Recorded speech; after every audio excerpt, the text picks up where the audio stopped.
നിങ്ങൾക്ക് ഇതുപോലെ റിയലിസ്റ്റിക് ആയിട്ടുള്ള 3D മോഡൽ നിങ്ങളുടെ ഗെയിംസ്, ആനിമേറ്റഡ് മൂവി ഓർ മറ്റുള്ള 3D പ്രൊജക്ട്സിൽ യൂസ് ചെയ്യണോ?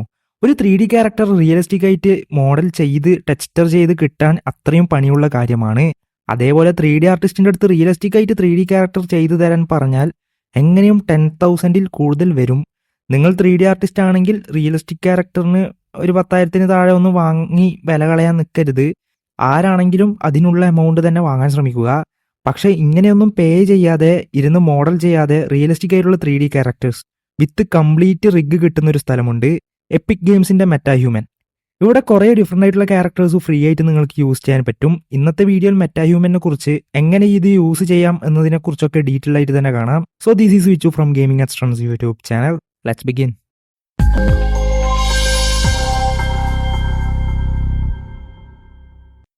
മെറ്റാഹ്യൂമൻ ക്രിയേറ്റർ ഇത് എപ്പിക് ഗെയിംസ് ഡെവലപ്പ് ചെയ്ത ഒരു ക്ലൗഡ് ബേസ്ഡ് ആപ്ലിക്കേഷൻ ആണ്. ഇതിൽ നമ്മൾക്ക് ഈസി ആയിട്ട് തന്നെ ഫോട്ടോ റിയലിസ്റ്റിക് ആയിട്ടുള്ള 3D ക്യാരക്ടേഴ്സിനെ ക്രിയേറ്റ് ചെയ്യാൻ പറ്റും.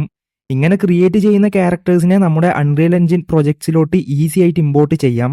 മായ, ബ്ലെൻഡർ പോലെയുള്ള സോഫ്റ്റ്വെയർസിലും യൂസ് ചെയ്യാം. പക്ഷെ കുറച്ചും കൂടി ഈസി എന്നത് അൺറിയൽ എഞ്ചിനിൽ യൂസ് ചെയ്യുന്നതാണ്.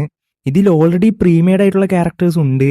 നമ്മുടെ ആവശ്യത്തിന് ഏതാണോ മാച്ച് എന്ന് നോക്കിയിട്ട് ആ ക്യാരക്ടർ എഡിറ്റ് ചെയ്ത് കംപ്ലീറ്റ് കസ്റ്റമൈസ് ചെയ്യാൻ പറ്റുന്നതാണ്. Also multiple models same time select ചെയ്ത് ബ്ലെൻഡ് ചെയ്യാനും പറ്റുന്നതാണ്. Facial features, skin texture, hair, body proportions ഒക്കെ നമ്മൾക്ക് ഡീപ്പായിട്ട് ഇതിൽ എഡിറ്റ് ചെയ്യാൻ പറ്റും. ഒരു ലിമിറ്റഡ് എമൗണ്ട് ഓഫ് ക്ലോത്ത്സ് ഇതിൽ തന്നെ എഡിറ്റ് ചെയ്യാൻ പറ്റും. പക്ഷേ നിങ്ങൾക്ക് വേറെ പുറത്തുനിന്നുള്ള സോഫ്റ്റ്വെയർസ് യൂസ് ചെയ്ത് ഇഷ്ടമുള്ള രീതിയിൽ ക്ലോത്ത്സ് ക്രിയേറ്റ് ചെയ്യാൻ പറ്റുന്നതാണ്. ഹെയർ, ബിയർഡിലൊക്കെ കുറേ വേരിയേഷൻസ് ഉണ്ട്. ഫോട്ടോ റിയലിസ്റ്റിക് ക്വാളിറ്റി ഇതിൽ അൺറിയൽ എഞ്ചിന്റെ അഡ്വാൻസ്ഡ് റെൻഡറിംഗ് ടെക്നോളജിയാണ് യൂസ് ചെയ്യുന്നത്. ഇത് റിയലിസ്റ്റിക് ആയിട്ടുള്ള ടോൺസിന്, ഡൈനാമിക് ആയിട്ടുള്ള ലൈറ്റിംഗ് എഫക്ട്സിനൊക്കെ സഹായിക്കും. ഹെയർ, ഫർ പോലെയുള്ള കാര്യങ്ങൾക്ക് അൺറിയൽ എഞ്ചിന്റെ സ്ട്രാൻഡ് ബേസ്ഡ് ഹെയർ സിസ്റ്റമാണ് യൂസ് ചെയ്യുന്നത്. ഇത് കാരണം ഹെയറിനൊക്കെ റിയലിസ്റ്റിക് മൂവ്മെന്റും ഡീറ്റെയിലിംഗും കിട്ടും.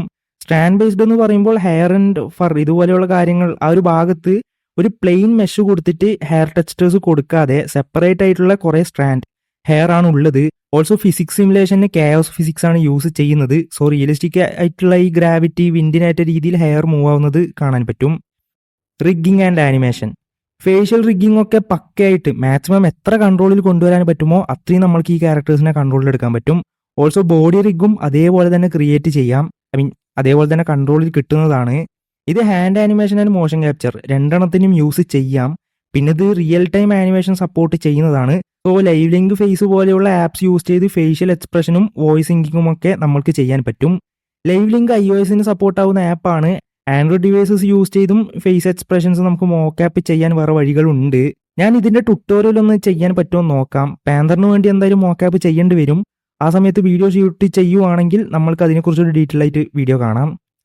എക്സ്പോർട്ട് ഓപ്ഷൻസ് ഓൾറെഡി പറഞ്ഞതുപോലെ ഡയറക്റ്റ് അൺറിയൽ എഞ്ചിനിൽ നമ്മൾക്ക് എക്സ്പോർട്ട് ചെയ്യാൻ പറ്റുന്നതാണ്. ബ്ലെൻഡർ, മായയിലൊക്കെ FBX ആയിട്ട് എക്സ്പോർട്ട് ചെയ്ത് യൂസ് ചെയ്യാനും പറ്റും. ഓൾസോ AR, VR ആപ്ലിക്കേഷൻസിന് യൂസ് ചെയ്യാൻ പറ്റുന്ന രീതിയിൽ പ്രീ റിഗ്ഡ് ആണ്. ഇനി നമ്മൾക്ക് എങ്ങനെ ഈ മെറ്റാഹ്യൂമൻ ക്രിയേറ്റർ ഉപയോഗിച്ച് ക്യാരക്ടർ ക്രിയേറ്റ് ചെയ്തിട്ട് എങ്ങനെ അൺറിയൽ എഞ്ചിനിലോട്ട് ഇമ്പോർട്ട് ചെയ്യാം എന്ന പ്രോസസ്സിനെ കുറിച്ച് ഡീറ്റെയിൽ ആയിട്ട് കാണാം. നിങ്ങളുടെ ബ്രൗസറിൽ മെറ്റാഹ്യൂമൻ ക്രിയേറ്ററിന്റെ വെബ്സൈറ്റ് ഓപ്പൺ ചെയ്യൂ. ഇത് യൂസ് ചെയ്യണമെങ്കിൽ എപ്പിക് ഗെയിംസിൽ അക്കൗണ്ട് ക്രിയേറ്റ് ചെയ്യണം. സോ അത് ക്രിയേറ്റ് ചെയ്തതിന് ശേഷം ലോഗിൻ ചെയ്യൂ. ഈ വെബ്സൈറ്റ് കംപ്ലീറ്റ്ലി ക്ലൗഡിൽ റെൻഡർ ആവുന്നത് കൊണ്ട് നല്ല സ്പീഡുള്ള ഇന്റർനെറ്റ് കണക്ഷൻ വേണം. അല്ലെങ്കിൽ ഈ വീഡിയോയിൽ തന്നെ നിങ്ങൾക്ക് കാണാൻ പറ്റും എന്തായാലും ക്ലാരിറ്റി ഇടക്കിടക്ക് ലോസ് ആവും, വീഡിയോന്റെ ക്വാളിറ്റി കുറയുന്ന പോലെ യൂട്യൂബിൽ. അത് ഇന്റർനെറ്റിന്റെ ഇഷ്യൂ ആയതുകൊണ്ടാണ്. സോ അത്യാവശ്യം നല്ല സ്പീഡിൽ ഇന്റർനെറ്റ് കിട്ടുവാണെങ്കിൽ ഈ ഒരു വെബ്സൈറ്റ് നമുക്ക് സ്മൂത്ത് ആയിട്ട് യൂസ് ചെയ്യാം. ആദ്യം നിങ്ങൾ യൂസ് ചെയ്യുന്ന അൺറിയൽ എഞ്ചിന്റെ വേർഷൻ ഒന്ന് സെലക്ട് ചെയ്ത് കൊടുക്കണം. ഓപ്പൺ ചെയ്ത് കഴിയുമ്പോൾ ഇതുപോലെ കുറേ ക്യാരക്ടേഴ്സ് കാണാം. അതിൽ നിങ്ങളുടെ ആവശ്യത്തിന് മാച്ച് ആയിട്ടുള്ള ക്യാരക്ടറിനെ സെലക്ട് ചെയ്ത് താഴെ എഡിറ്റ് സെലക്റ്റഡ് എന്ന ഓപ്ഷനിൽ ക്ലിക്ക് ചെയ്യൂ. അപ്പോൾ ആ ക്യാരക്ടറിന്റെ എഡിറ്റിംഗ് വിൻഡോ ഓപ്പൺ ആയി കിട്ടും. അവിടെ കുറേ ഓപ്ഷൻസ് കാണാം. ഫേസ്, ഹെയർ, ബോഡി എന്നിങ്ങനെ കസ്റ്റമൈസ് ചെയ്യാൻ പറ്റുന്നതാണ്. ബ്ലെൻഡ് ഓപ്ഷൻ കുറച്ച് കഴിഞ്ഞ് കാണാം. ഇപ്പോൾ സ്കിന്നിന്റെ സെക്ഷനിൽ നിന്ന് തുടങ്ങാം. സ്കിൻ സെക്ഷനിൽ ടെക്സ്ചർ, കോൺട്രാസ്റ്റ്, റഫ്നെസ് പോലെയുള്ള ഓപ്ഷൻസ് കാണാം. നിങ്ങൾ ഈ വിൻഡോയുടെ ക്വാളിറ്റി ലോസ് ആവുന്നത് ശ്രദ്ധിച്ചിട്ടുണ്ടാവും. ഓൾറെഡി ഞാൻ പറഞ്ഞതുപോലെ അതിന് റീസൺ എൻ്റെ വൈഫൈ ആണ്.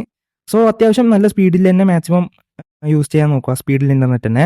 So coming back to the point, texture adjust ചെയ്യുന്നതിനനുസരിച്ച് ഏജിങ് ചേഞ്ച് ആവുന്നത്, വയസ്സായിട്ടുള്ളവർക്ക് ഇതുപോലെ ചുളിവും കാര്യങ്ങളും വരും. അഡ്ജസ്റ്റ് ചെയ്യുന്നതനുസരിച്ച് നമുക്ക് യങ് ആയിട്ടുള്ളൊരു ലുക്കും കൊണ്ടുവരാൻ പറ്റും. അതിന് താഴെയായിട്ട് ഐസിന്റെ കളർ മാറ്റാനുള്ള ഓപ്ഷൻ ഉണ്ട്. അതിന്റെ താഴെ പല്ലിന്റെ കസ്റ്റമൈസേഷൻ ഉണ്ട്. നിങ്ങളുടെ ക്യാരക്ടർ കാട്ടിൽ കുടുങ്ങി കുറേ കാലം കുളിക്കാനും പല്ല് തേക്കാനും പറ്റാത്ത ഒരു ക്യാരക്ടർ ആണെങ്കിൽ അവരെ റിയലിസ്റ്റിക് ആക്കാൻ ഇതിൽ ഈ പല്ലിന് മഞ്ഞ കളർ കൊടുത്താൽ മതി. 6 മാസം പല്ല് തേക്കാത്ത അതേപോലെ തന്നെ ഉണ്ടാവും. അത് മാത്രമല്ല പല്ലിൻ്റെ ലെങ്ത്ത് വേരിയേഷൻ ചേഞ്ച് ആക്കാനുള്ള ഓപ്ഷൻസും ഉണ്ട്. Next makeup. ഇപ്പോൾ വരുന്ന ഗെയിംസിൽ LGBTQ കുത്തിക്കയറ്റി വെറുതെ ഓരോന്ന് നശിപ്പിച്ച് വെക്കുന്നുണ്ട്. അഥവാ നിങ്ങൾ ഒരു ഗേ ക്യാരക്ടറിനെ കാണിക്കണമെന്ന് ഉദ്ദേശിച്ചാണ് ചെയ്യുന്നതെങ്കിൽ ഇതിൽ തന്നെ മേക്കപ്പ് മെയിൽ ക്യാരക്ടറിനും കൊടുക്കാനുള്ള ഓപ്ഷൻ ഉണ്ട്. ആക്ച്വലി ഇത് ഫീമെയിൽ ക്യാരക്ടറിന് യൂസ് ചെയ്യുന്നതാണ്, പക്ഷേ നിങ്ങളിഷ്ടം. ഈ ഒരു ഓപ്ഷൻ ഇതിൻ്റെ അകത്തുണ്ട്. മെയിൽ ക്യാരക്ടേഴ്സിന് യൂസ് ചെയ്യാം ഈ ഒരു ഫൗണ്ടേഷനും കാര്യങ്ങളും. സോ അഥവാ അത് വേണമെന്നുണ്ടെങ്കിൽ മെയിൽ ക്യാരക്ടേഴ്സിനും നിങ്ങൾക്ക് യൂസ് ചെയ്ത് കളർ പൂശിക്കോ. അതിന് താഴെ ഹെയർ ഓപ്ഷനിൽ ഹെഡിൽ ഹെയർ സ്റ്റൈൽസ് ചേഞ്ച് ചെയ്യാനും കളർ മാറ്റാനും പറ്റും.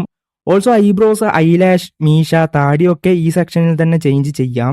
കൂടെ ഹെഡ് സ്കെയിൽ ചെയ്യുന്ന അഡ്ജസ്റ്റ് ചെയ്യുന്ന ഓപ്ഷനും കൊടുത്തിട്ടുണ്ട്. ലാസ്റ്റ് ഓപ്ഷൻസ് എന്ന് പറയുന്നത് ഡ്രസ്സിൻ്റെ ഓപ്ഷൻസ് ആണ്. ഷർട്ട്, പാൻറ്, ഷൂസൊക്കെ ചേഞ്ച് ചെയ്യാം. ടീഷർട്ടിൽ പ്രിന്റ് അഡ്ജസ്റ്റ് ചെയ്യാനും പറ്റും. ഇത്രയും ഓപ്ഷൻസ് ആണ് കസ്റ്റമൈസേഷനിൽ വരുന്നത്. ലാസ്റ്റ് ആ ബ്ലെൻഡ് ഓപ്ഷൻ കൂടെ നോക്കാം. ഇത് സിമ്പിളാണ്. താഴെയുള്ള ഈ വേറെ ക്യാരക്ടേഴ്സിൻ്റെ ഫേഷ്യൽ ഫീച്ചേഴ്സ് നിങ്ങൾക്ക് കൊണ്ടുവരണം എന്നുണ്ടെങ്കിൽ ഈ ക്യാരക്ടറിൽ അതേപോലെ ജസ്റ്റ് ആ ഒരു ക്യാരക്ടർ ഹോൾഡ് ചെയ്ത് ഈ ഒരു സർക്കിളിനകത്ത് ഡ്രോപ്പ് ചെയ്തിട്ടാൽ മതി. 3 സർക്കിളും ഫില്ല് ചെയ്തതിന് ശേഷം അവിടെ ഒരു ഡോട്ട് വന്നത് കണ്ടില്ലേ, ക്യാരക്ടറിൻ്റെ ഫേസിൻ്റെ ഒരു സർക്കിൾ പോലെ.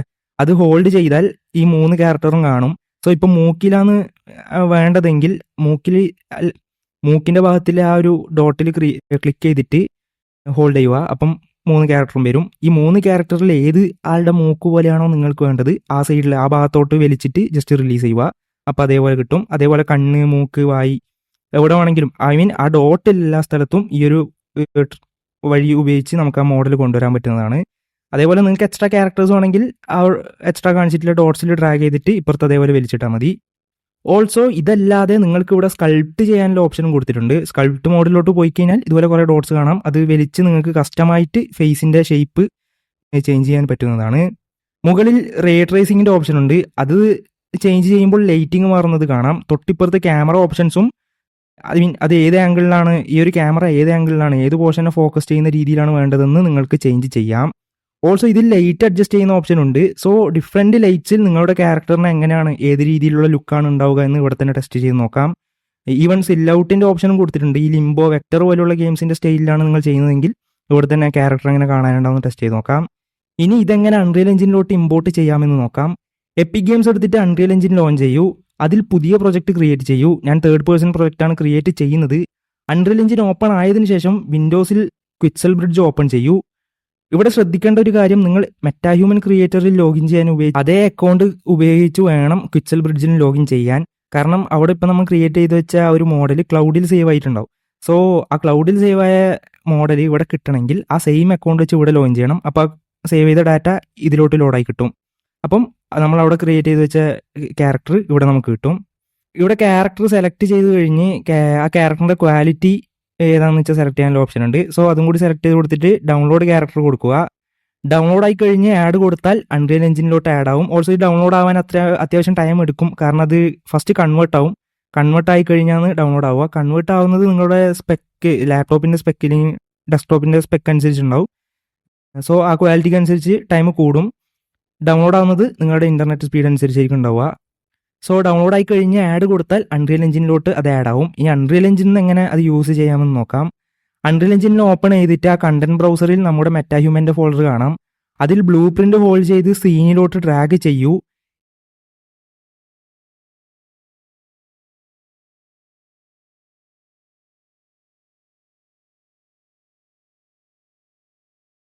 ഇതിൻ്റെ കൺട്രോൾ റിഗ് കിട്ടാൻ പുതിയ ലെവൽ ക്രിയേറ്റ് ചെയ്യണം. ഐ മീൻ ഇപ്പം ആ ഒരു ക്യാരക്ടർ ലോഡായി കിട്ടിയിട്ടുണ്ട്.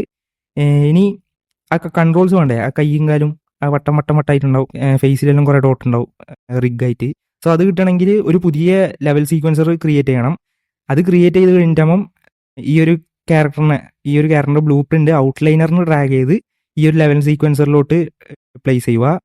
സോ ഇപ്പോൾ ഈ ക്യാരക്ടറിൻ്റെ കംപ്ലീറ്റ് റിഗ് നമുക്ക് കിട്ടി. ഇനി നമുക്കത് ആനിമേറ്റ് ചെയ്ത് നമുക്ക് ആ കീസ് എല്ലാം സെറ്റ് ചെയ്ത് ഒരു ആനിമേഷൻ ഏത് രീതിയിലാണ് വേണ്ടതെന്ന് വെച്ചാൽ നമുക്ക് യൂസ് ചെയ്യാം. മെറ്റാഹ്യൂമൻ ഇത്രയും സിമ്പിൾ ആൻഡ് യൂസ്ഫുൾ ആണെങ്കിലും ഇതിൽ കുറച്ച് ലിമിറ്റേഷൻസ് ഉണ്ട്. ഇത് യൂസ് ചെയ്യാൻ അത്യാവശ്യം പവർഫുൾ ആയിട്ടുള്ള സിസ്റ്റം വേണം. മെറ്റാഹ്യൂമൻ ക്രിയേറ്റർ കംപ്ലീറ്റ്ലി ക്ലൗഡിൽ വർക്ക് ആവുന്നത് കൊണ്ട് നല്ല സ്പീഡുള്ള ഇന്റർനെറ്റ് കണക്ഷനും വേണം. ഇതിൽ റിയലിസ്റ്റിക് ക്യാരക്ടേഴ്സ് മാത്രമേ ക്രിയേറ്റ് ചെയ്യാൻ പറ്റൂ. സപ്പോസ് ഇപ്പം നിങ്ങൾക്ക് കാർട്ടൂണിഷ് ഓർ സ്റ്റൈലൈസ്ഡ് ആയിട്ടുള്ള ക്യാരക്ടറാണ് വേണ്ടതെങ്കിൽ ഇതിൽ വർക്കാവില്ല. ഇതിലിപ്പില്ല ക്യാരക്ടർ വെച്ചിട്ട് നമുക്കത് ചെയ്യാൻ പറ്റില്ല. പക്ഷേ വേറെ വഴികളുണ്ട്. ഈ റിഗിലോട്ട് കൊണ്ടുവരാൻ വേണ്ടിയിട്ട് കാർട്ടൂണിഷ് ആയിട്ടുള്ള ക്യാരക്ടറിനെ അതിൻ്റെ അകത്തൊക്കെ ഇമ്പോർട്ട് ചെയ്യാനുള്ള ട്യൂട്ടോറിയലും കാര്യങ്ങളും ഉണ്ട്. സോ ഈ ഒരു വീഡിയോ നിങ്ങൾക്ക് ഇൻഫോർമേറ്റീവ് ആയിട്ട് തോന്നിയിട്ടുണ്ടെങ്കിൽ മാക്സിമം സപ്പോർട്ട് ചെയ്യൂ. ഇനി വേറെ എന്തെല്ലാം contents game development related upload ചെയ്യാമെന്നും കമന്റ്സിൽ മെൻഷൻ ചെയ്യൂ.